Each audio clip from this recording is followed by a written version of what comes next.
Hey guys, Captain Lance here. This is actually my second take of this because the first time I was trying to record this I had my mic unplugged, so that felt good. Today, this is basically the Aylardex build, except I initially tried to do it with Dark Pact. And I know what you're thinking, Dark Pact sucks. And you were right, my friend, it does suck for self-cast because, well, it's just not good. More or less, I decided before I made the cold dot version, I decided initially, I was thinking, I knew for sure cold damage, it's got all the right things going for it. It's not nerfed into the ground. It's got all these, added all these cold dot multiplier, all this good stuff that makes it so you can get high damage with cold dot multiplier, or just cold dot skills in general. So I was thinking, that'd be the viable choice. But then I was thinking to myself, but hey, I haven't played Dark Pact Self-Cast in a long time. Maybe I can make it work with all these mechanics going for me. And that idea was the wrong thought because more or less it's not good. I mean, I could clear the Awakening level 8 Awakener Guardians with about one death a pop, except for Baron. He he shot me in the head like 3 times. I don't know what mods were on him, but Baron, I know where you live, man, and I'm gonna hunt you down. I'm gonna get my revenge with a better build. That's gonna happen.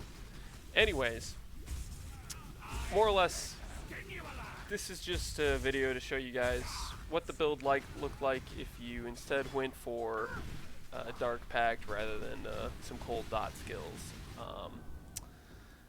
I figured some people may get a kick out of seeing the failed attempt at the build when I tried a non-meta skill that did not have balance changes on its side like a lot of the cold damage over time skills did. More or less the differences between this one and the cold damage over time build is I end up picking up the cold damage over time nodes on the tree rather than crit. I swap out my gloves from the mana gloves with hopefully cold damage over time multiplier. I haven't actually crafted it. I'm speaking this video out before I even make the cold damage over time build. I'm just assuming it's going to be way better. That's how confident I am. But anyways, I'll end up swapping out the gloves I have in that build for Malagaro's Virtuosity, which is basically a way to say, hey, I can't really grab that much crit multi on the tree because I don't have the passive points for it because of how much mana and other things I'm grabbing. So the gloves end up being worth like 120 to 130 crit multiplier based on if I'm only grabbing crit chance nodes on the tree. It's like the highest crit chance nodes on the tree there are for spells for the most part. So you grab those gloves, and on top of that, you end up grabbing some crit chance nodes on the tree with what's the last thing I ended up grabbing? There's like one other key difference. Oh, the Ascendancy node. Rather than grabbing the node that lets you generate power charges with your totems, you're grabbing, I think it's Divine Guidance. It's the second node along the tree path for the mana nodes. It's the one that basically gives you 100% increased area effect. So you'll notice like these Dark Pacts I'm casting, they have a massive area. It actually feels pretty good when you're mapping and whatnot. Besides the fact when you get to bosses you do no damage. You do damage, but not that much damage. Not enough to feel good about yourself, So, but yeah, those are the key differences between this one and the cold damage over time build. Again, I'm already assuming the cold damage over time build will work. I just know the meta balance is just on its side with all the different cold damage over time multiplier nodes, and you get elemental overload, you grab EE. So there's so many things that work for it that are just low passive investment and they're huge damage outcomes more or less. Along with the fact that the gem itself, get it to level 20, does like 5 times the base damage. Nothing to see here. Anyways, so yeah, this build was more or less, I wanted to try a really non-meta, make self-cast work, but it just didn't work that well and I can't really recommend it. I guess if you're somebody who really likes Dark Pact and you maybe know how to scale the case damage better than I did, you could crack this code and figure it out and make it work, and then post a build about it and make it really cool.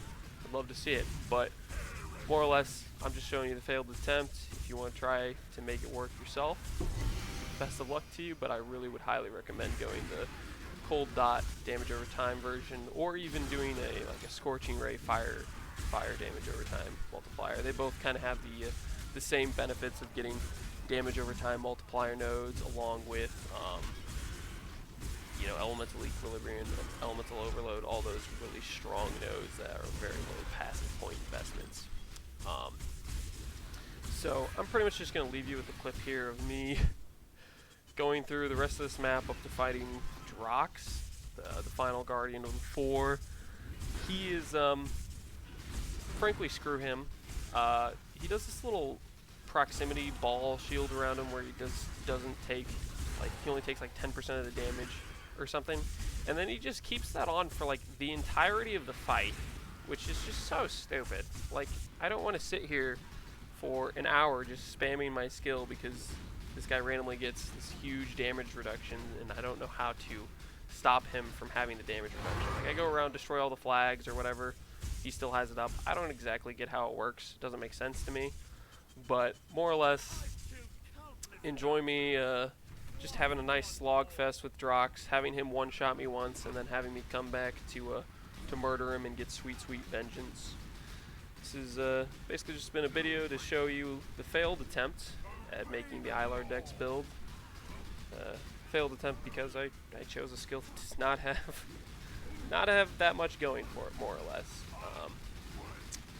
One last thing I maybe forgot to mention, but Dark Pact, it sacrifices 6% of your life every time you cast.